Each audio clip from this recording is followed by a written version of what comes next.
Entonces, hoy en día, el problema no es el dinero, sino el amor del dinero. Ujú. Y mientras más se ama el dinero, menos utilidad se le saca al dinero. Claro.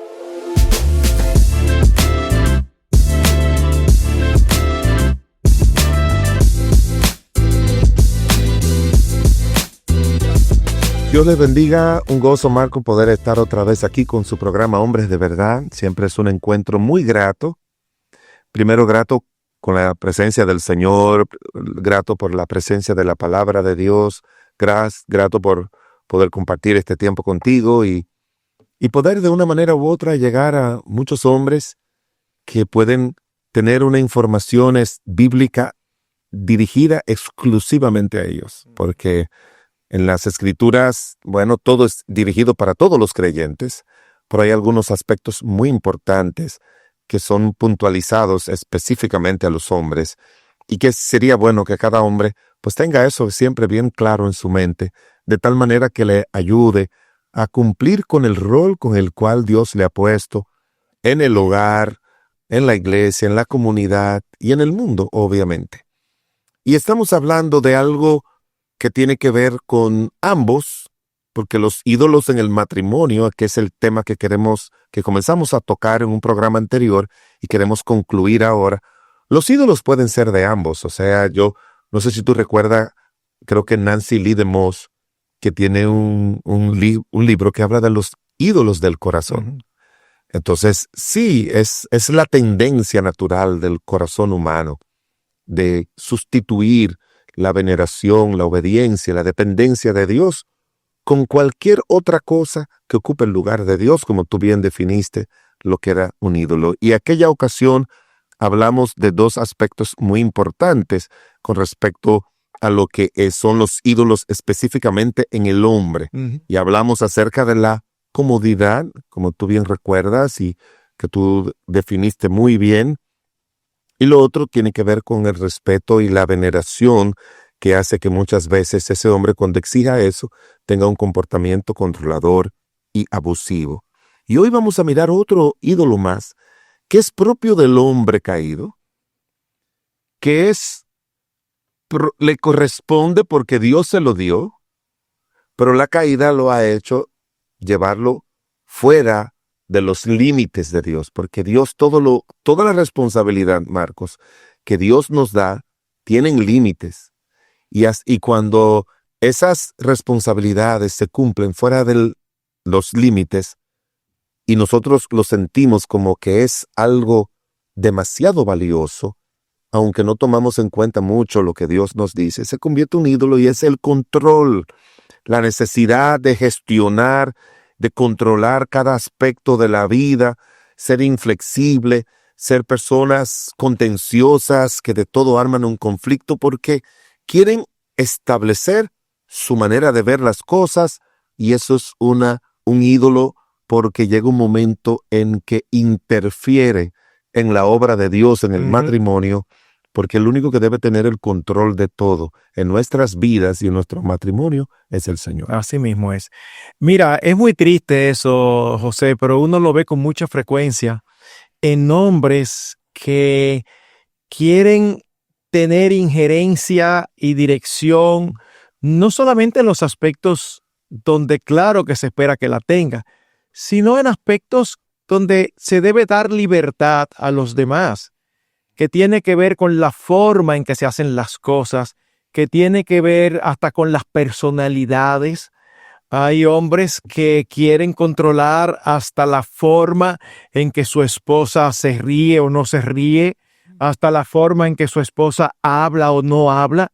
Y la verdad es que en el programa pasado hablábamos de ese respeto y veneración que muchos hombres tienen como ídolo, pero a veces se lleva a un extremo tal que esperan que todos los que están a su alrededor, es como que lo grande y lo pequeño tienen que hacerlo a su manera. Y el único que tiene derecho a tener control total es el Señor y aún Él da libertad. Sí. Esta semana tuve la oportunidad de predicar en una iglesia hermana muy querida en Virginia. Y ellos me pidieron que hablara acerca de cómo conocer la voluntad de Dios. Y aunque ciertamente Dios puede dar a conocer su voluntad específica en momentos particulares, eso puede suceder y lo hace. Lo cierto es que a veces el pueblo de Dios tiene una especie de misticismo en todo. Yo salgo de la universidad y ¿qué yo voy a estudiar? Yo quiero que el Señor me muestre qué es lo que yo voy a estudiar. Bueno, tú no vas a encontrar en la Biblia, estudia esto o aquello. Entonces Dios no tiene nada que decir al respecto. Sí, tiene mucho. Tiene principios generales. Así que si tú usas principios generales y principios de sabiduría y le oras a Dios que te dé sabiduría y buscas consejo, pues sabes que muy posiblemente lo que tú elijas va a ser la voluntad de Dios. 100%. Si tú supieras cómo yo empecé, se me ocurrió, empecé la introducción fue recordando la historia de alguien que decía cómo se casó con su esposa. Y él contaba que él tenía una serie de cartas con imágenes. Y él le oró al Señor y le dijo, Señor, si esa es, que le guste esta. Así que él le mostró, dice, ¿cuál te gusta? Y ella la revisó y le dijo la que él había orado. Y entonces él otra vez le repitió, pero mírala bien y dime cuál es. Y ella las miró otra vez y dijo, esta es. Y para él ya esa fue la señal y se casó y vivieron felices. Yo empecé diciendo, bueno, esa ilustración de la vida real muestra dos cosas. Primero, que nosotros los creyentes siempre queremos conocer la voluntad de Dios, lo que está bien. Pero lo segundo que nos enseña es cómo no buscar la voluntad de Dios. Porque queremos estar poniendo vellones.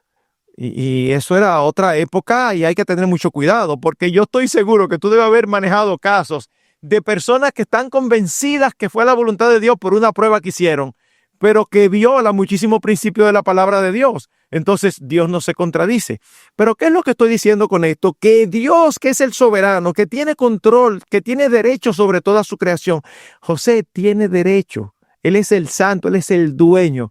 Dios nos da libertad de acción. Dios nos da libertad en muchísimas cosas. O sea, tú quieres tener el hobby de pintar, tú lo puedes hacer. Yo quiero saber si es la voluntad de Dios que yo pinte este cuadro. O me gusta practicar deportes, tengo la libertad de hacerlo. Pero hay hombres que quieren controlar absolutamente todo en la vida de sus esposas y aún de sus hijos. En esta casa no se hace esto, en esta casa no se hace eso. Si van a estudiar, tú tienes que estudiar lo que yo diga. Lo que ellos digan. Yo no te lo voy a pagar. ¿Tú sabes lo que es eso? Eso es terrible. Y hay padres así. Y te compré, mi amor, este carro, que tú me dijiste que lo necesitaba cambiar el tuyo. Sí, pero a mí no me gustaba ese. Bueno, es el que a mí me gusta, tiene que gustar. El que sabe de carro soy yo y es el que te conviene. Oye, pero escucha a tu esposa. Mis hermanos, miren, un hombre controlador es un hombre desesperante. Esa es la mejor palabra. Es desesperante. Repítela 20 veces. Pero ese hombre, si escucha esto, ¿sabe lo que va a decir? Yo me lo imagino. Sí, pero el Señor sabe que es por su bien, que es por amor. No estamos juzgando tus motivaciones. Claro. Es más, ¿saben qué? Muchos de nosotros, es más, todos somos capaces de pecar con buenas motivaciones. Claro que sí. Es que tú puedes tener buena motivación. Saúl, él tiene una buena motivación. Al inicio, y sin embargo pecó. No, y que le dijo, el pueblo lo perdonó para ofrecer sacrificio a Dios y no sé. Sí. Entonces, no es la motivación, es la acción, si es correcta o no, mi hermano. Suelta un poquito. Nosotros hemos conocido mujeres que se han casado y las amigas dicen, perdimos a fulana. ¿Y por qué?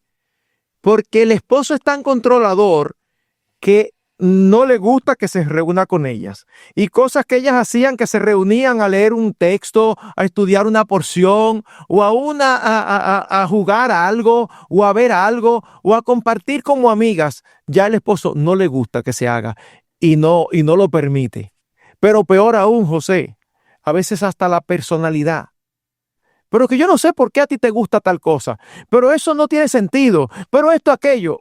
Y vuelvo y repito, como tú dijiste, es que Un nombre así, óigame, es desesperante. Y cuando luego tiene conflictos matrimoniales, lo peor de todo es que dicen que no entienden por qué. Porque todo lo que ellos hacen es procurar el bienestar de los suyos. Y mira, le mata a la esposa, le mata a los hijos, esa individualidad y las riquezas de la individualidad, Marcos, porque todo es como, tú vas a hacer eso, sí, y tú tienes que saber primero lo que cree papá, pero en cosas que son irrelevantes. Exacto. Entonces el muchacho no está seguro de nada, el hijo vive con esa inseguridad, cuando tú vives bajo ese control, vive con inseguridad, la esposa igual, vive con esa inseguridad porque no sabe si le va a gustar o no.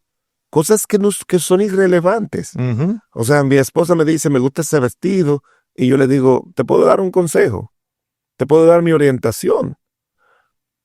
Mira, no te conviene por esto. Sí, pero a mí me gusta. Ay, no, mi amor, es pues está bien. ese es tu vestido, tú te lo vas a poner. No. Yo te puedo dar una idea. Si vamos a comprar algo, yo le digo, no, yo voy contigo para acompañarte con el tema de la calidad. Si vas a comprar unos muebles, yo sé mucho de madera, he trabajado madera, me gusta la madera. Yo te puedo decir, no, esa madera no. Si fuera ese mismo modelo, pero no con esa madera, bien. Sí, pero ya, elige tú. Pero ya eso es objetivo. Claro. Ya eso es objetivo. Elige tú. Tú eres que vas a pagar los recursos y tú sabes que por lindo que se vea, te va a durar poco. Yo fui a un sitio un día, años atrás, de un hermano que tú conoces también, que tenía una mueblería en esa ocasión. Entonces yo fui a ver algo que necesitábamos para la casa y se lo dije a mi esposa. Y él me dijo, pero ve. Y cuando fui, este hermano se puso contento. Me dijo, mire, eso es lo que yo necesito. Yo miré primero que fuera la calidad. No importa que sea hermano. Claro. Es más, me la regala y yo le digo, sí, que no es calidad, ni la tomo, porque son cosas que tienen que ser, los enseres de la casa no tienen que ser bonitos, sino duraderos. Uh-huh. Entonces yo le dije a él, no es el que me gusta, me dio todas las facilidades. Me dice, mira, fírmame aquí, yo te lo llevo. Mañana te lo llevo. No, pero es que mi esposa tiene que verlo. Claro, es un asunto de la casa. Déjame verlo para que aseguro que a ella le guste.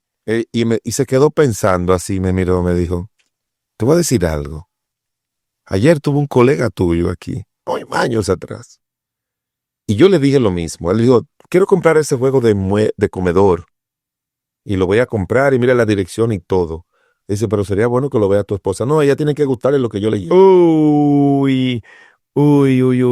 Eso resume lo que es un hombre controlador, que no toma en cuenta a la esposa, porque entiende que en su autoridad él hace las cosas y es lo que él diga. Mi mente histórica me llevó a que en su vida, en su servicio, ministerio, en su familia, en todo, tiene ese patrón. Uh-huh. Hay hombres que tienen ese patrón de donde quiera que llegan, es como controlar todo. Uh-huh. Y tú puedes tener un jefe así, tú puedes tener un compañero de trabajo así, pero Marcos, tú puedes decir, bueno, yo conseguí un mejor trabajo. O yo me mudé porque tenía un vecino así, yo me mudé, o tenía un papá así, Uh-huh. y ya yo me casé. Pero un esposo, tú no tienes esperanza. ¿Sí? No sé si me entiendes, Marcos. Sí. Tú no tienes ningún tipo de esperanza de cuándo eso va a parar. Mi amor, yo creo que tenemos que ir donde el pastor para que no, porque es que no nos ponemos de acuerdo, tú eres muy así. No, el pastor, yo no tengo que ir donde el pastor para eso. Ve tú si tú quieres. Eso yo lo he vivido muchas veces. Pero vez tras vez, y la mayoría de las veces en un matrimonio que alguien no quiere buscar consejo, la gran mayoría es el esposo. ¿Tú sabes cómo se llama eso? Orgullo. El 88% de las veces, dicen los estudios, que una pareja va a consejería es por iniciativa de la mujer. Wow. El 88%. Mira, yo no tenía ese número. Oh, sí. Pero yo estaba cerca al ojo por ciento. No. Yo decía 70-80%, mira. Ese es un número, como tú sabes, de libro y de universidad. Sí. Te lo digo así porque tú sabes lo que estudié. Wow. Entonces ellos me dijeron eso. Entonces, eso me ayuda mucho a mí como pastor. ¿Tú sabes por qué? Porque yo veo ciertos problemas. Fue como una parejita que fue allá, una dama fue allá y me dijo, pastor, yo necesito su consejo sobre mi matrimonio. Y yo le dije, ¿tiene problema en tu matrimonio? Me dijo, sí. Pero yo te felicito, le dije. Me dice ella, ¿cómo que usted me felicita? Tú tienes 18 años de casada. Y primera vez que tú vienes donde mí a decirme que te aconseje. ¿Entiendes? Sí, me dijo ella. Pero yo tengo 18 años con el mismo problema y 18 años diciéndole a mi esposo, vamos donde el pastor, Wow. y 18 años él diciéndome que no. Wow.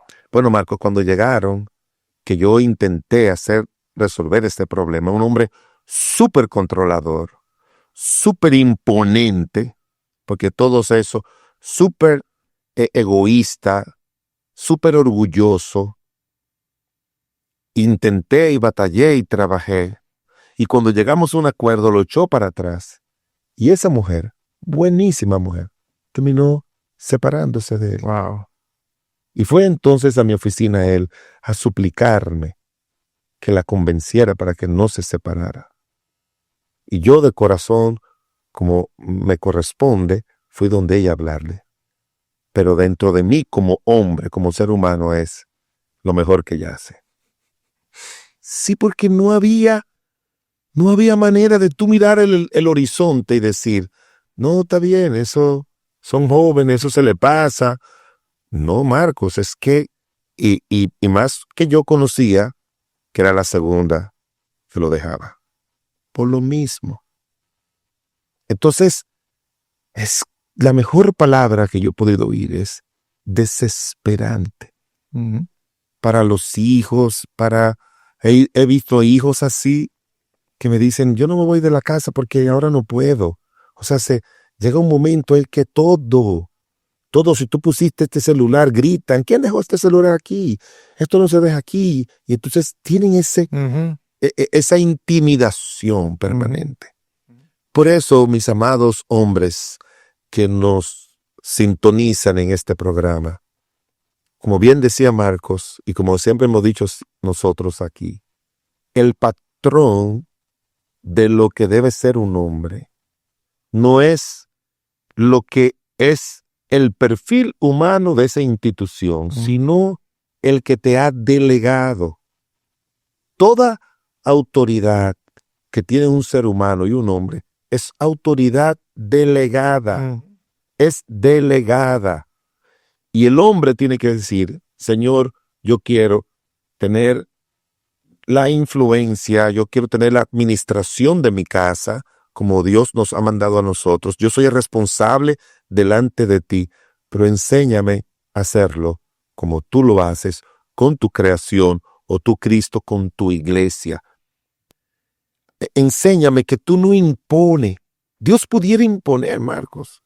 Dios pudiera, hay un versículo que dice en la Biblia, le he dado tiempo para que se arrepienta y no quiere arrepentirse de su fornicación. Humanamente yo lo que podría decir es, Señor, eso no hay que darle tiempo, eso es, resuélvelo. Pero ya. Uh-huh. Pero es que Dios ejerce su autoridad con atributos que son los que nos hacen falta a nosotros. Exacto. Que Dios es un Dios justo, que Dios es un Dios santo, que Dios es un Dios recto, pero misericordioso, compasivo, perdonador, paciente, benigno, como él dice, la longanimidad de él, la benignidad de él. Alguien me dijo, pastor, que yo le llame la atención así. Es que tú eres muy psicorrígido. No, pastor. Yo soy una persona recta. Y le dije, te voy a dar una definición de rectitud. La rectitud se aplica a tú hacer lo que Dios te manda rectamente. La rectitud no es que tú ayude a otro a andar en rectitud. Tú puedes serle un ejemplo, pero el responsable de la rectitud eres tú, con tu vida. No quieras imponerle lo que tú consideras tu rectitud a los demás. A los demás. Es como alguien que dijo, Marcos, que cuando alguien dice que otra persona debe cambiar, muchas veces lo que quiere es que esa persona sea como ella es. No realmente que esa persona debe cambiar por su bien. Sino es que muchas veces tú lo que quieres, no, como tú bien decías, ese hombre controlador quiere que la mujer, sus gustos sean los de él, su manera de ser, su manera de vivir, su manera de actuar. ¿Cómo, Marcos, podríamos nosotros entonces decirle que ese ídolo tiene que dejarlo? Porque no solamente estamos diciendo lo que son los ídolos de los hombres, sino este ídolo del control. ¿De qué manera tú recomendarías a alguien para que quite ese ídolo? Mira, lo primero que yo te diría, aparte de las cosas que tú has mencionado anteriormente de sentarse con su esposa y pedirle perdón y conversar y todo eso, escuchar a su esposa. ¿Tú crees que yo soy controlador? Ahora, siempre digo, cuando yo digo pregúntale a tu esposa, no es para que cuando tu esposa te diga lo que tú no quieres, tú empieces a discutir. Porque si vas a hacer eso, no preguntes. Es para tú darte cuenta de cosas que posiblemente no estás viendo. Número uno. Número dos, es importantísimo buscar consejo en un hombre maduro que te pueda decir, mi hermano, mira que tú tienes que cambiar estas cosas de manera específica. Y Marcos, mira, también algo que yo aprendí en el cristianismo, yo aprendí lo que era el altar familiar o el culto familiar. El culto familiar no es un culto deliberativo, sino instructivo y también espiritual para orar.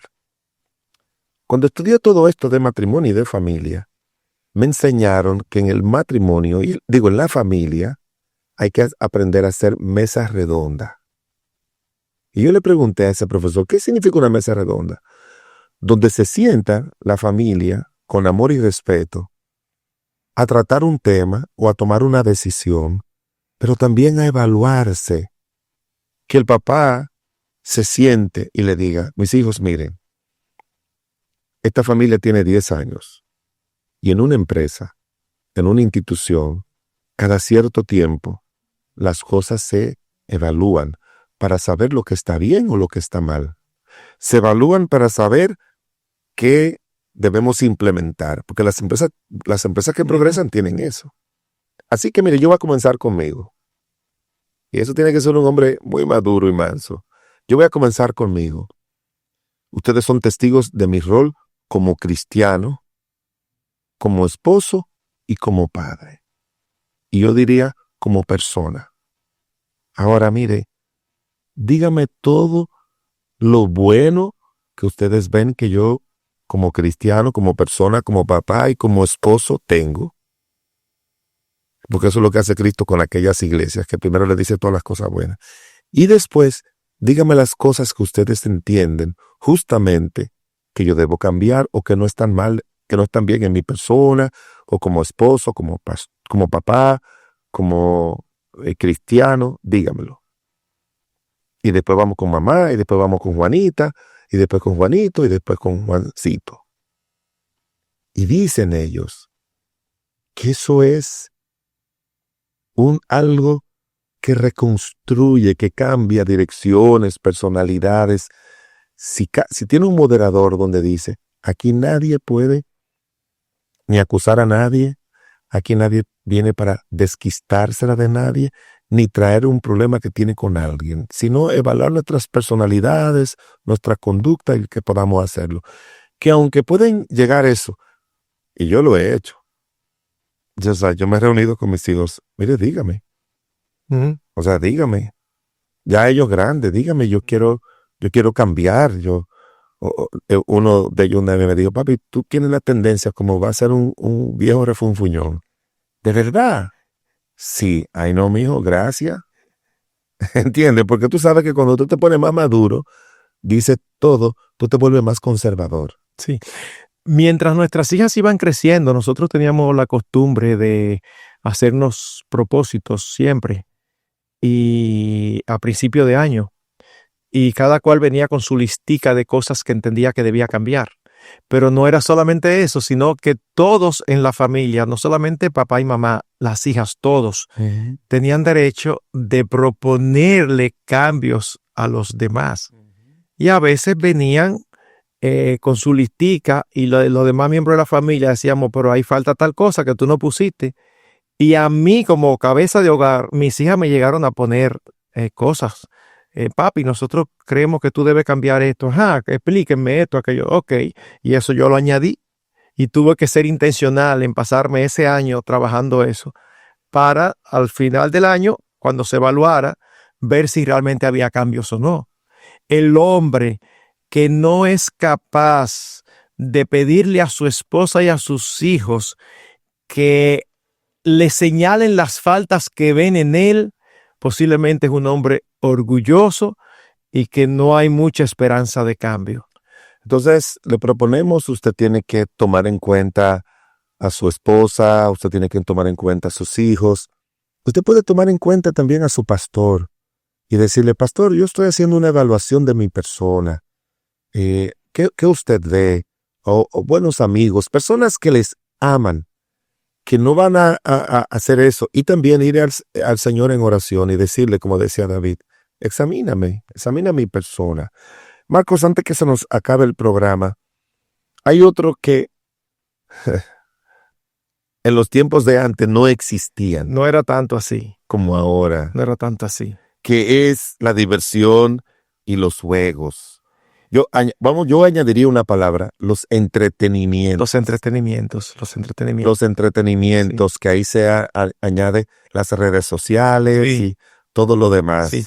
Recuerden que no estamos diciendo que estas cosas son malas. No. Lo que estamos diciendo es que podemos convertir lo bueno en un ídolo cuando le damos una importancia que no tiene. Marcos, ¿un pedazo de madera es malo? No. ¿Es un ídolo? Sí. No.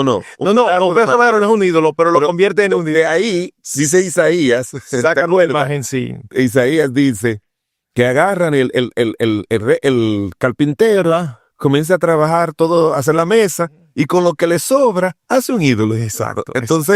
Entonces, igual como la madera no es mala, pero eso es lo que tú haces con la madera, Uh-huh. o con el yeso, Uh-huh. o con el barro.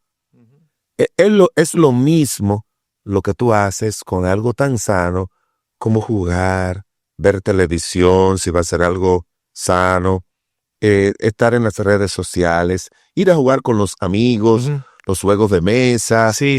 Todo ese tipo de cosas Uh-huh. no son malas, es más, son buenas. Inclusive en su justa medida. Exacto, inclusive hoy en día hay un libro que se llama La familia auténticamente cristiana, que habla es el único que yo he oído hablar que dentro de los patrones, porque es un libro más reciente, habla de la importancia de la diversión familiar. Uh-huh. O sea, que se vayan a divertirse, sí. Que ellos decidan a dónde usted quiere ir. Yo recuerdo a alguien que le decía, hoy cumpleaños fulano, y vamos a hacer en esta casa todo lo que fulano diga. Y vamos a ir donde fulano quiera. Uh-huh. Y si fulano quiere comer pizza, comemos pizza. Y si quiere ir a comer camarones, comemos camarón. Y si quiere que vayamos a la playa, vamos a la playa. Y si quiere que evitamos todo lo que pida, haciendo cosas legítimas y que te le alcance de la familia, pero es el día de fulano. Entonces, las diversiones son necesarias, muy necesarias. Claro que sí. Marcos, yo no sé si tú sabías eso. Hay empresas ahora, de estas de vanguardia, que tienen un cuarto de diversiones arriba. José, el año pasado yo estuve de vacaciones y yo pude ir a un edificio, no voy a mencionar el nombre simplemente por si acaso, de una farmacéutica mundial en Suiza. Un edificio de 50 plantas, 48, 50 plantas. Y hay una planta completa de esparcimiento. Los empleados están trabajando, se sienten cansados y bajan. Hay juegos electrónicos, hay mesa de ping-pong, hay hamacas, hay sillones de masaje. Impresionante. O sea que no estamos en contra de los deportes, no estamos en contra del entretenimiento, no estamos en contra de la diversión. Pero habiendo dicho esto, hay hombres que para ellos eso es lo más importante. Y vienen a mi mente casos. Mira, yo he tenido casos de crisis matrimoniales porque el esposo siempre quiere estar en una computadora jugando juegos. He manejado casos que aún en el noviazgo la novia me dice, es que está jugando. Y lo peor de todo, ¿tú sabes qué es?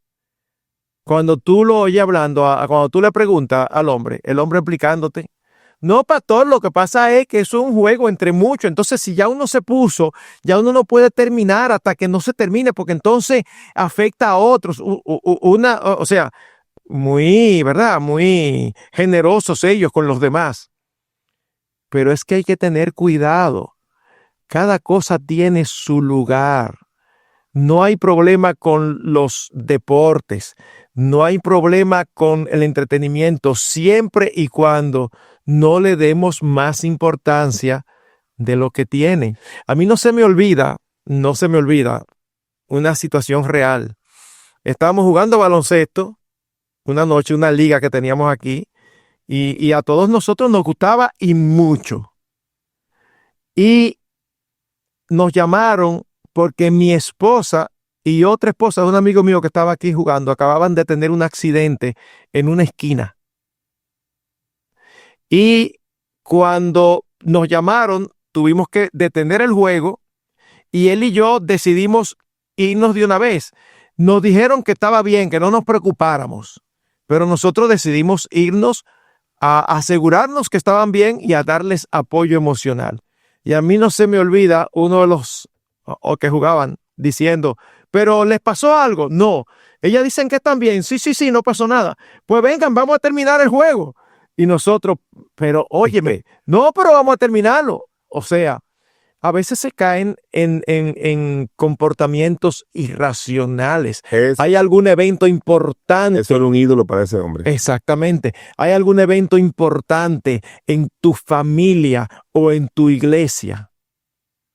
Y tú no puedes ir porque tú estás practicando tu deporte o porque tú estás, es el día en que tú te juntas con los amigos a jugar Nintendo o ya eso debe haber pasado de moda o el juego electrónico que sea. Está bien, no hay problema, pero ten cuidado donde tú lo colocas. Yo sé, tú has oído un libro que se llama La generación idiota, de Agustín Laje. Sí, claro que sí. Bueno, yo estaba leyendo ese libro y él habla mucho del adolescentismo que hoy en día hay en este mundo con los hombres. ¿Tú sabes cuál es el término que se ha acuñado? Adultecente. Sí. En lugar de adolescente, adultecente. Es una cosa... 30 años. Y espérate, mi amor, que no puedo ahora. Yo sé de algunos, pero por favor. Yo sabía de alguno que con 40 y tantos años en eso. Bueno, dele lugar a los juegos y a las diversiones que tienen, porque son buenas para la salud mental y emocional. Claro que sí. Pero planifíquelo basado con su esposa, planifíquelo con sus hijos, aquellos que usted va a usar solos, y no le dé la prioridad a ellos antes que las cosas de Dios y antes, porque Pablo también le dice a Timoteo, mira, el ejercicio corporal es provechoso, aunque él dice que es para poco provechoso, pero es provechoso, dice, pero lo más importante es la piedad. Entonces yo creo que cuando tú le das la importancia número 1 a la piedad, Dios te facilita los juegos. Y Marcos, ya se nos ha ido el tiempo, pero no queremos dejar de mencionar el otro ídolo del que habló Juan José en su buena exposición, que es el dinero y el materialismo, que es valorar las ganancias financieras por encima del bienestar emocional y espiritual de la familia. Este sí que claramente la Biblia dice que es un ídolo. En el libro de Mateo, capítulo 6, versículo número 24, dice, ninguno puede servir a dos señores, porque o aborrecerá a uno o amará al otro, o estimará al uno o menospreciará al otro. No podéis servir a Dios y a las riquezas. Y el apóstol Pablo, escribiéndole a Timoteo, dice que el amor al dinero es raíz de todos los males. El dinero no es malo en lo absoluto. De hecho, Cristo habló muchísimo del dinero. Más que cualquier otro tema. Sin embargo, una cosa es el dinero y otra cosa es el lugar que nosotros le damos. Y tú sabes que dice la Biblia que en los postreros tiempos, dice, los últimos días vendrán tiempos peligrosos, o sea, antes de la venida de nuestro Señor, que es donde estamos viviendo. Primero dice que serán hombres amadores de sí mismos. Y luego dice avaros. Ahora, el término avaro es un término en el idioma griego que se llama philarguro, que es amor a la plata. Entonces, hoy en día, el problema no es el dinero, sino el amor del dinero. Y mientras más se ama el dinero, menos utilidad se le saca al dinero. Claro. Porque o se guarda o se usa para cosas que no son las prioritarias. Entonces, pudiéramos decir que en muchas ocasiones y en muchos aspectos, eso, quizás para hombres y mujeres, para ambos, pero más para el hombre porque es el agente productivo. El sustentador. Y el sustentador de la familia y de la sociedad. Pudiéramos decir que hoy en día ese es un Dios que está batallando mucho. Mira qué sencillo, José, mira qué sencillo. A cualquier hombre en su trabajo le puede venir una oferta de trabajo de otra compañía o algún aumento dentro de la misma compañía. Si un hombre cristiano, el único elemento que toma en cuenta para aceptar es la cantidad de dinero, tiene un ídolo. Porque te pueden decir, mira, y te vamos a pagar tanto. Sí, pero ¿qué implica? Y a veces no lo piensan. Implica menos tiempo para tu esposa, implica menos tiempo para tus hijos, implica irte a otro sitio, implica estar viajando continuamente de manera que tú no puedes tener una vida eclesiástica estable. Pastor, por eso no es importante. ¿Cómo que no es importante? Cristo murió por su iglesia, Cristo murió por individuos, pero Cristo murió por su iglesia. Así que la iglesia es central en la vida de todo creyente. Un trabajo que no te permita tener una vida eclesiástica regular, tú tienes que considerar si realmente te conviene. Quiero decirte, Marcos, dos cosas para terminar, que ya nos están haciendo varias señas allá en producción. Dos cosas para terminar. Allá en la iglesia había un hermano que era contador. Y los contadores son ese, como se llevaba la contabilidad en aquella época, es el departamento que más trabaja porque recibe las cosas atrasadas. O sea, todas las transacciones de hoy, que fueron miles, tiene que comenzar a procesarla. Entonces, pero son las transacciones que le mandan 10 departamentos. Ese hermano decía, cuando él entraba a un trabajo, le decía, mire, el lunes yo me puedo quedar un tiempo más, quizás el martes, pero el miércoles yo tengo que ir a mi iglesia. El domingo yo tengo que ir a mi iglesia. Lo priorizaba. Otros dicen, hay una empresa que dice, a todo el mundo aquí, porque son de cristianos, todos los que tienen una posición clave pueden entrar temprano. Si quieren entrar a las 6, a las 7 de la mañana, lo correcto a las 8. Yo conozco un joven que es uno de los ejecutivos, él entra a las 7. Pero ¿sabe cuál es la norma? Todo el mundo tiene que irse a las 5. Obligado. Para que usted esté con su familia, para que usted vaya a su iglesia, para que usted haya Esas todo. son compañías que son una aguja en un pajar, pero Exacto. son las mejores. Y otra cosa, Marcos, que yo he visto. Los creyentes que son trabajadores, que son esforzados y que le dan la prioridad a Dios y que le dan la prioridad a su familia, son los creyentes que Dios le manda mejores trabajos, mejores beneficios y les da mejores cosas materiales. Porque definitivamente Así que Dios bendice. olvídese de las riquezas y haga a Dios su Dios, que Él es el que enriquece, no usted ni su esfuerzo mal hecho. Bueno, yo espero que el pobre Juan José, cuando oiga estos comentarios con respecto a lo que él trajo, que tú lo oíste, sepa que lo hemos hecho con una forma de fortalecer, de darle importancia a lo que Dios puso en su corazón, compartir, y que ha sido de provecho, como tú bien dices. Y lo que queremos es que aquellos que no han tenido acceso y que quizás por Eternidad Plus tienen ese acercamiento a hombres de verdad, pues puedan recibir eso y que les sea de ayuda a quitar esos dioses de su vida. Amén. Que Dios le bendiga. Estamos contentos de haber estado con ustedes en su programa Hombres de Verdad.